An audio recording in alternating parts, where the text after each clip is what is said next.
Hey, no code ops, Phil here, and today I'm joined by the team at Procesio. Hey, team Procesio. Hi Hi guys. there, happy to be here. Great to have y'all. I'd love to learn a bit more about Procesio as a platform, just like a high level overview and what inspired y'all to build it. I'll cover that. Thank you, Phil, for inviting us, first of all, and thank you for the question. The thing that inspired us to create this new technology and platform is basically our experience in the mother company. We come from an environment of energy industry professionals where we build solutions to automate end-to-end business flows. And having this experience, we have learned that there's a great challenge for companies to adjust to new legislations, to adjust continuously the processes, and to perfect their processes and automate as much as possible. And at some point, we realized that the pain that we had to automate those types of processes in companies was not just our pain, and it was not just our customer pain. It was a general pain for all the companies. And that's where and when we decided to create this new technology, which we call Procesio. Amazing. So yeah, I'd love to, walk through a use case that would, like what does an aha moment look like in the product? So what is an ideal, like who's an ideal user, and what problem do they have that they try to solve with the product, and then have an aha moment within the product? And feel free to, share your screen, and yeah, we'll go from there. I'm excited. For sure. So before sharing the screen, Marian, if you want to add anything, please feel free to add on top of what I say. First of all, we are addressing operational people, people from the operational departments, which need this automation in order to perform the daily tasks and in order to reduce the manual work that they are currently doing. Marian? Yes, and Phil, as you know, operations are unique, are contextual to any company. So you cannot have a software pre-built that can be automatically adapt to any context. Only if you build it from scratch, or now if you use Procesio to build it, because it's more like a visual development environment for more technical ops, or even less technical ops, but it's for building software. Amazing. Yeah. More importantly, where do I sign up to get Procesio swag? That shirt is sweet. You don't need to sign up. I will send it to you. You're the best. Cool. Yeah. If you buy a development license, you will get one for free. Oh, look at that. So everyone heard it here first. Get your Procesio swag. Yeah. Cool. So yeah, y'all want to share the screen and walk us through a use case? Yeah, for sure. Sure.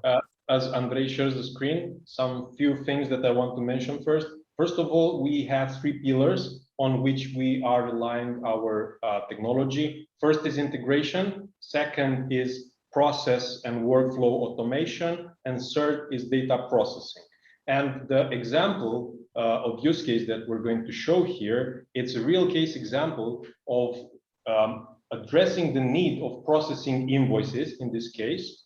And after an invoice has been received, you need to process it, extract the data using an OCR. In this case, we have used a software as a service integration with SenseTask. We're sending the invoice to SenseTask. SenseTask is going to OCR the invoice, send the data to our technology, our platform via webhook. We're going to send that data to a smart sheet, which is basically can be any spreadsheet software. And also we're going to send the data. In this case, we're going to send it to River, which is one of our internal chat tools, but you can send it basically to any other platform.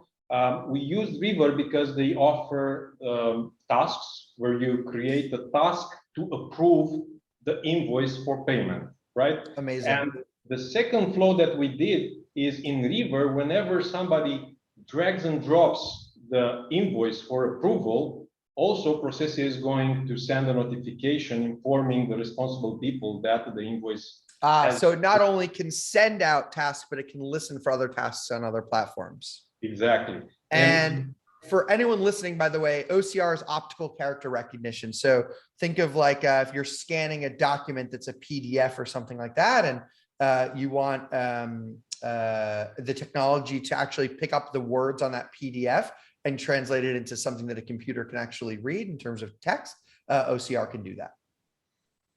Thank you, Phil, for clarifying that. Yeah, you're good. Yes, and you can use basically any OCR task or any OCR tool or technology. This is just an example. You can build even more complex processes. This process that we're showcasing today was built by Andrei. I'm just presenting it. I'm not taking the merits. Andrei built it, and he started, I think. Okay, so you've uploaded the invoice, the PDF of the invoice to Sense Task. Okay. Which is an OCR platform. It can be whatever, as Mihai mentioned, it can be whatever OCR platform. So we are an integration tool. We integrate with other software stuff. So right now the invoice is being processed, and at the finish of the invoice, all the information is extracted by the OCR platform and is sent back to Procesio. So this is what we are trying to show. I like on that platform, that SenseTask platform, that the whole screen is a progress bar. That's kind of cool. I've never seen that. Yes, it is. Over here, yeah. Interesting. Cool. Okay, so then that'll upload. Yeah, so Andrei uploaded the invoice. Now we're going to wait for the OCR engine to do its magic.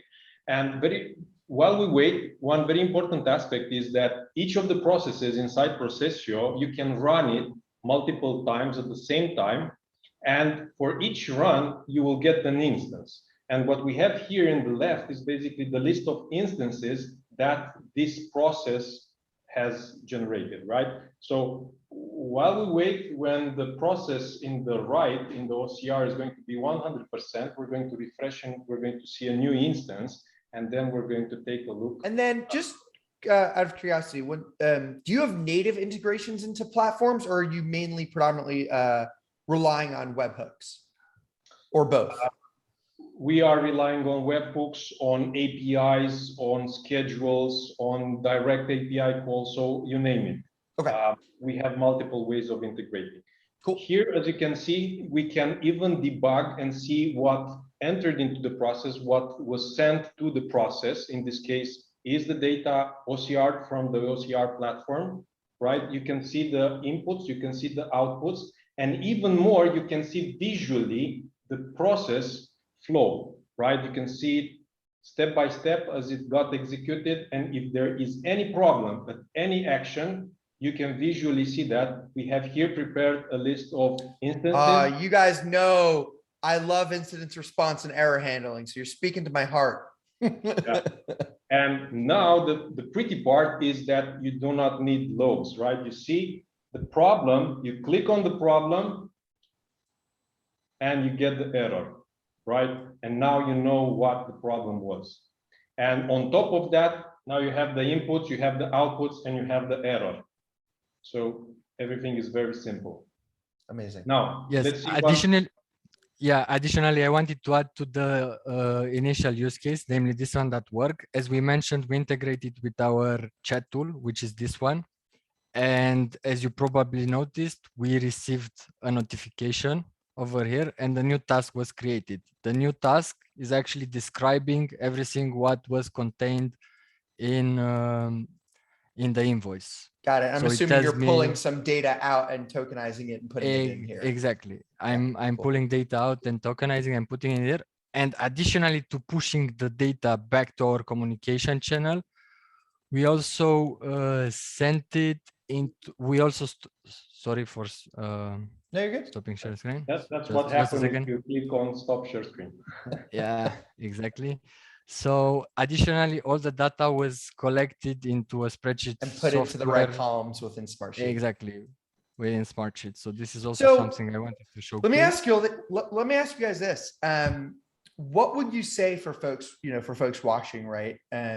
So I've seen some of these capabilities in a tool, even, such as Zapier, right? That can take in data through a trigger and put out data through actions and, can ingest webhooks and put the right data in the right places. What would you say is the biggest difference like between Procesio and something like Zapier? Mariana, I know you want to answer. I want to say something, but with like a review and a feedback from someone else. Actually, it's Sasha from the Second Digital Revolution. He said I something love like Sasha. He's the this. Yes. best.